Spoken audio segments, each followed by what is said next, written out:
یعنی اللہ تعالیٰ تمہیں اپنے بندوں کے درمیان ناموری عطا فرماتا ہے اور تمہیں اس درجے کو پہنچا دیتا ہے کہ خلق خدا تمہاری تعریف کرنے لگتے ہیں اور ملائکہ تمہاری مداح و ثناء کے چرچے کرتے ہیں۔ تحیتہم یوم یلقونہ سلام، جس روز وہ اس سے ملیں گے ان کا استقبال سلام سے ہوگا۔ تفسیر۔ اصل الفاظ ہیں تحیتہم یوم یلقونہ سلام، ان کا تحیہ اس سے ملاقات کے روز سلام ہوگا۔ اس کے 3 مطلب ہو سکتے ہیں۔ ایک یہ کہ اللہ تعالیٰ خود السلام علیکم کے ساتھ ان کا استقبال فرمائے گا، جیسے کہ سورہ یاسین میں فرمایا سلام قولا من رب الرحیم، آیت 48۔ دوسرے یہ کہ ملائکہ ان کو سلام کریں گے، جیسے کہ سورہ نحل میں ارشاد ہوا الذین تتوفاہم الملائکۃ طیبین یقولون سلام علیکم ادخلوا الجنۃ بما کنتم تعملون، آیت 32۔ جن لوگوں کی روحیں ملائکہ اس حالت میں قبض کرتے ہیں کہ وہ پاکیزہ لوگ تھے، ان سے وہ کہیں گے کہ سلامتی ہو تم پر، داخل ہو جاؤ جنت میں اپنے ان نیک اعمال کی بدولت جو تم دنیا میں کرتے تھے۔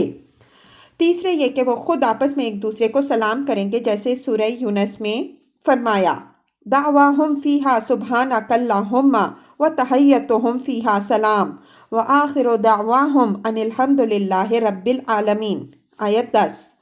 وہاں ان کی صدا یہ ہوگی کہ خدایا پاک ہے تیری ذات، ان کا تحیہ ہوگا سلام، اور ان کی تان ٹوٹے گی اس بات پر کہ ساری تعریف اللہ رب العالمین کے لیے ہے۔ وَأَعَدَّ لَهُمْ أَجْرًا كَرِيمًا، اور ان کے لیے اللہ نے بڑا باعزت اجر فراہم کر رکھا ہے۔ یا ایہا النبی، اے نبی صلی اللہ علیہ وسلم۔ تفسیر۔ مسلمانوں کو نصیحت کرنے کے بعد اب اللہ تعالیٰ اپنے نبی صلی اللہ علیہ وسلم کو خطاب کر کے چند کلمات تسکین ارشاد فرماتا ہے۔ مقصود کلام یہ ہے کہ آپ صلی اللہ علیہ وسلم کو ہم نے یہ کچھ مراتب عالیہ بخشے ہیں۔ آپ صلی اللہ علیہ وسلم کی شخصیت اس سے بہت بلند ہے کہ یہ مخالفین اپنے بہتان و افتراء کے طوفان اٹھا کر آپ صلی اللہ علیہ وسلم کا کچھ بگاڑ سکیں، لہٰذا آپ صلی اللہ علیہ وسلم نہ ان کی شرارتوں سے رنجیدہ ہوں اور نہ ان کے پروپیگنڈے کو پرے کاہ کے برابر بھی کوئی وقت دیں۔ اپنے فرائض منصبی ادا کیے جائیں اور انہیں جو کچھ ان کا جی چاہے بکنے دیجیے۔ ان کے ساتھ ضمناً تمام خلق کو، جس میں مومن و کافر سب شامل ہیں، یہ بتایا گیا ہے کہ ان کا سابقہ کسی معمولی شخص سے نہیں ہے بلکہ ایک بہت بڑی شخصیت سے ہے جس کو اللہ تعالیٰ نے بلند ترین مقام پر سرفراز فرمایا ہے۔ انا ارسلناک شاہدا، ہم نے تمہیں بھیجا ہے گواہ بنا کر۔ تفسیر۔ نبی صلی اللہ علیہ وسلم کو گواہ بنانے کا مفہوم اپنے اندر بڑی وسعت رکھتا ہے، جس میں 3 قسم کی شہادتیں شامل ہیں۔ ایک قولی شہادت، یعنی یہ کہ اللہ کا دین جن حقائق اور اصولوں پر مبنی ہے، نبی صلی اللہ علیہ وسلم ان کی صداقت کا گواہ بن کر کھڑا ہوا اور دنیا سے صاف صاف کہہ دے کہ وہی حق ہے اور ان کے خلاف جو کچھ ہے باطل ہے۔ خدا کی ہستی اور اس کی توحید، ملائکہ کا وجود، وحی کا نزول، حیات بعد الموت کا وقوع اور جنت و دوزخ کا ظہور، خواہ دنیا کو کیسا ہی عجیب معلوم ہو اور دنیا ان باتوں کے پیش کرنے والے کا مذاق اڑائے یا اسے دیوانہ کہے، مگر نبی صلی اللہ علیہ وسلم کسی کی پرواہ کیے بغیر اٹھے اور ہانک پکار کر کہہ دیں کہ یہ سب کچھ حقیقت ہے اور گمراہ ہیں وہ لوگ جو اسے نہیں مانتے۔ اسی طرح اخلاق اور تہذیب اور تمدن کے جو تصورات، اقدار، اصول اور ضابطے خدا نے اس پر منکشف کیے ہیں، انہیں اگر ساری دنیا غلط کہتی ہو اور ان کے خلاف چل رہی ہو، تب بھی نبی کا کام یہ ہے کہ انہی کو علل اعلان پیش کرے اور ان تمام خیالات اور طریقوں کو غلط قرار دے جو ان کے خلاف دنیا میں رائج ہوں۔ اسی طرح جو کچھ خدا کی شریعت میں حلال ہے نبی اس کو حلال ہی کہے، خواہ ساری دنیا اسے حرام سمجھتی ہو، اور جو کچھ خدا کی شریعت میں حرام ہے نبی اس کو حرام ہی کہے، خواہ ساری دنیا اسے حلال و طیب قرار دے دے۔ دوسرے، عملی شہادت، یعنی یہ کہ نبی اپنی پوری زندگی میں اس مسلک کا عملاً مظاہرہ کرے جسے دنیا کے سامنے پیش کرنے کے لیے وہ اٹھا ہے۔ جس چیز کو وہ برائی کہتا ہے اس کے ہر شائبے سے اس کی زندگی پاک ہو، جس چیز کو وہ بھلائی کہتا ہے اس کی اپنی سیرت میں وہ پوری شان کے ساتھ جلوہ گر ہو، جس چیز کو وہ فرض کہتا ہے اسے ادا کرنے میں وہ سب سے بڑھ کر ہو، جس چیز کو وہ گناہ کہتا ہے اس سے بچنے میں کوئی اس کی برابری نہ کر سکے، جس قانون حیات کو وہ خدا کا قانون کہتا ہے اسے نافذ کرنے میں وہ کوئی کسر نہ اٹھا رکھے، اس کا اپنا اخلاق و کردار اس بات پر گواہ ہو کہ وہ اپنی دعوت میں کس قدر سچا اور کتنا مخلص ہے، اور اس کی ذات اس کی تعلیم کا ایسا مجسم نمونہ ہو جسے دیکھ کر ہر شخص معلوم کر لے کہ جس دین کی طرف وہ دنیا کو بلا رہا ہے وہ کس معیار کا انسان بنانا چاہتا ہے، کیا کردار اس میں پیدا کرنا چاہتا ہے اور کیا نظام زندگی اس سے برپا کرانا چاہتا ہے۔ تیسرے، اخروی شہادت، یعنی آخرت میں جب اللہ کی عدالت قائم ہو اس وقت نبی اس امر کی شہادت دے کہ جو پیغام اس کے سپرد کیا گیا تھا وہ اس نے بے کم و کاست لوگوں تک پہنچا دیا اور ان کے سامنے اپنے قول اور عمل سے حق واضح کر دینے میں اس نے کوئی کوتاہی نہیں کی۔ اسی شہادت پر یہ فیصلہ کیا جائے کہ وہ ماننے والے کس جزا کے اور نہ ماننے والے کس سزا کے مستحق ہیں۔ اس سے اندازہ کیا جا سکتا ہے کہ نبی صلی اللہ علیہ وسلم کو شہادت کے مقام پر کھڑا کر کے اللہ تعالیٰ نے کتنی بڑی ذمہ داری آپ صلی اللہ علیہ وسلم پر ڈالی تھی، اور وہ کیسی عظیم شخصیت ہونی چاہیے جو اس مقام بلند پر کھڑی ہو سکے۔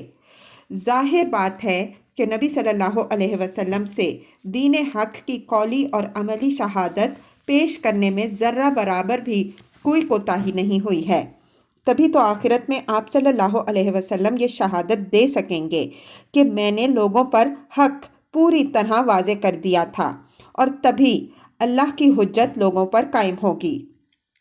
ورنہ اگر معاذ اللہ آپ صلی اللہ علیہ وسلم ہی سے یہاں شہادت ادا کرنے میں کوئی کسر رہ گئی ہو تو نہ آپ صلی اللہ علیہ وسلم آخرت میں ان پر گواہ ہو سکتے ہیں اور نہ منکرین حق کے خلاف مقدمہ ثابت ہو سکتا ہے۔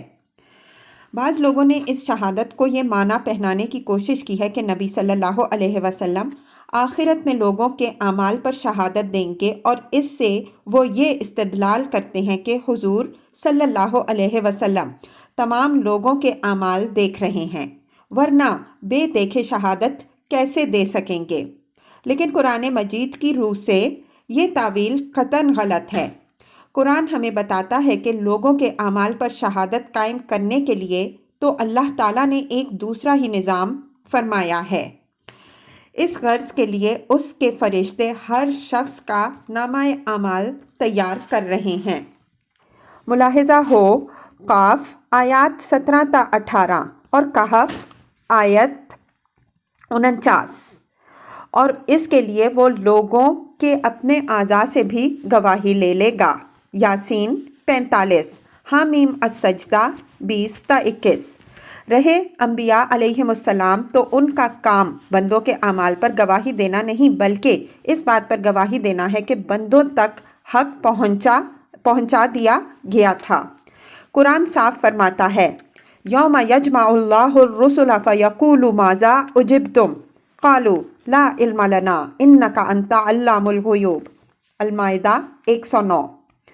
جس روز اللہ تمام رسولوں کو جمع کرے گا پھر پوچھے گا کہ تمہاری دعوت کا کیا جواب دیا گیا، تو وہ کہیں گے کہ ہم کو کچھ خبر نہیں، تمام غیب کی باتوں کو جاننے والے تو آپ ہی ہیں۔ اور اسی سلسلے میں حضرت عیسیٰ علیہ السلام کے متعلق قرآن کہتا ہے کہ جب ان سے عیسائیوں کی گمراہی کے متعلق سوال ہوگا تو وہ عرض کریں گے، وَكُنْتُ عَلَيْهِمْ شَهِيدًا مَا دُمْتُ فِيهِمْ فَلَمَّا تَوَفَّيْتَنِي كُنْتَ أَنْتَ الرَّقِيبَ عَلَيْهِمْ۔ المائدہ 117۔ میں جب تک ان کے درمیان تھا اسی وقت تک ان پر گواہ تھا، جب آپ نے مجھے اٹھا لیا تو آپ ہی ان پر نگران تھے۔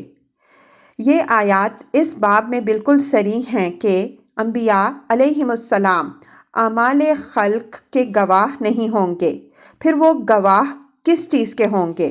اس کا جواب قرآن اتنی ہی صراحت کے ساتھ یہ دیتا ہے، وَكَذَلِكَ جَعَلْنَاكُمْ أُمَّةً وَسَطًا لِتَكُونُوا شُهَدَاءَ عَلَى النَّاسِ وَيَكُونَ الرَّسُولُ عَلَيْكُمْ شَهِيدًا۔ البقرہ 143۔ اور اے مسلمانوں، اسی طرح ہم نے تم کو ایک امت وسط بنایا تاکہ تم لوگوں پر گواہ ہو اور رسول تم پر گواہ ہو۔ وَيَوْمَ نَبْعَثُ فِي كُلِّ أُمَّةٍ شَهِيدًا عَلَيْهِمْ مِنْ أَنفُسِهِمْ وَجِئْنَا بِكَ شَهِيدًا عَلَى هَؤُلَاءِ۔ النحل 79۔ اور جس روز ہم ہر امت میں انہی کے اندر سے ایک گواہ اٹھا کھڑا کریں گے جو ان پر گواہی دے گا، اور اے محمد صلی اللہ علیہ وسلم تمہیں ان لوگوں پر گواہ کی حیثیت سے لائیں گے۔ اس سے معلوم ہوا کہ قیامت کے روز نبی صلی اللہ علیہ وسلم کی شہادت اپنی نوعیت میں اس شہادت سے مختلف نہ ہوگی جسے ادا کرنے کے لیے حضور صلی اللہ علیہ وسلم کی امت کو اور ہر امت پر گواہی دینے والے شہداء کو بلایا جائے گا۔ ظاہر ہے کہ اگر یہ شہادت اعمال کی ہو تو ان سب کا بھی حاضر و ناظر ہونا لازم آتا ہے، اور اگر یہ گواہ صرف اس امر کی شہادت دینے کے لیے بلائے جائیں گے کہ خلق تک اس کے خالق کا پیغام پہنچ گیا تھا تو لا محالہ حضور صلی اللہ علیہ وسلم بھی اسی غرض کے لیے پیش ہوں گے۔ اسی مضمون کی تائید وہ احادیث بھی کرتی ہیں جن کو بخاری، مسلم، ترمذی، ابن ماجہ اور امام احمد وغیرہ نے حضرت عبداللہ بن مسعود رضی اللہ عنہ، عبداللہ بن عباس رضی اللہ عنہ، ابو درداء رضی اللہ عنہ، انس بن مالک رضی اللہ عنہ اور بہت سے دوسرے صحابہ رضی اللہ عنہم اجمعین سے نقل کیا ہے، جن کا مشترک مضمون یہ ہے کہ نبی صلی اللہ علیہ وسلم قیامت کے روز اپنے بعض اصحاب کو دیکھیں گے کہ وہ لائے جا رہے ہیں، مگر وہ آپ صلی اللہ علیہ وسلم کی طرف آنے کے بجائے دوسرے رخ پر جا رہے ہوں گے یا دھکیلے جا رہے ہوں گے۔ حضور صلی اللہ علیہ وسلم ان کو دیکھ کر عرض کریں گے کہ خدایا یہ تو میرے صحابی ہیں۔ اس پر اللہ تعالیٰ فرمائے گا کہ تم نہیں جانتے کہ تمہارے بعد انہوں نے کیا کرتوت کیے ہیں۔ یہ مضمون اتنے صحابہ رضی اللہ عنہم اجمعین سے اتنی کثیر سندوں کے ساتھ نقل ہوا ہے کہ اس کی صحت میں کسی شبہ کی گنجائش نہیں، اور اس سے یہ بات صریحاً ثابت ہوتی ہے کہ نبی صلی اللہ علیہ وسلم اپنی امت کے ایک ایک شخص اور اس کی ایک ایک حرکت کے شاہد قطعاً نہیں ہیں۔ رہی وہ حدیث جس میں یہ ذکر آیا ہے کہ حضور صلی اللہ علیہ وسلم کے سامنے آپ صلی اللہ علیہ وسلم کی امت کے اعمال پیش کیے جاتے ہیں، تو وہ کسی طرح بھی اس مضمون سے متعارض نہیں ہیں، اس لیے کہ اس کا حاصل صرف یہ ہے کہ اللہ تعالیٰ حضور صلی اللہ علیہ وسلم کو امت کے حالات سے باخبر رکھتا ہے۔ اس کے یہ معنی کب ہیں کہ حضور صلی اللہ علیہ وسلم ہر شخص کے اعمال کا عینی مشاہدہ فرما رہے ہیں۔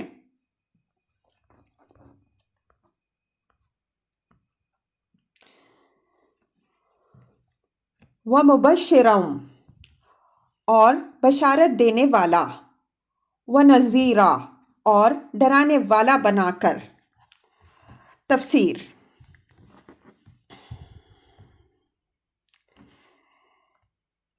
یہاں اس فرق کو ملحوظ رکھیے کہ کسی شخص کا بطور خود ایمان و عمل صالح پر اچھے انجام کی بشارت دینا اور کفر و بد عملی پر برے انجام سے ڈرانا اور بات ہے، اور کسی کا اللہ تعالیٰ کی طرف سے مبشر و نذیر بنا کر بھیجا جانا بالکل ہی ایک دوسری بات۔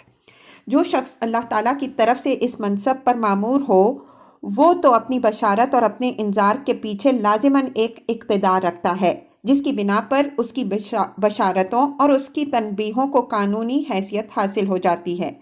اس کا کسی کام پر بشارت دینا یہ معنی رکھتا ہے کہ جس احکم الحاکمین کی طرف سے وہ بھیجا گیا ہے وہ اس کام کے پسندیدہ اور مستحق اجر ہونے کا اعلان کر رہا ہے، لہٰذا وہ یقیناً فرض یا واجب یا مستحب ہے، اور اس کا کرنے والا ضرور اجر پائے گا۔ اور اس کا کسی کام کے برے انجام کی خبر دینا یہ معنی رکھتا ہے کہ قادر مطلق اس کام سے منع کر رہا ہے، لہٰذا وہ ضرور گناہ اور حرام ہے اور یقیناً اس کا مرتکب سزا پائے گا۔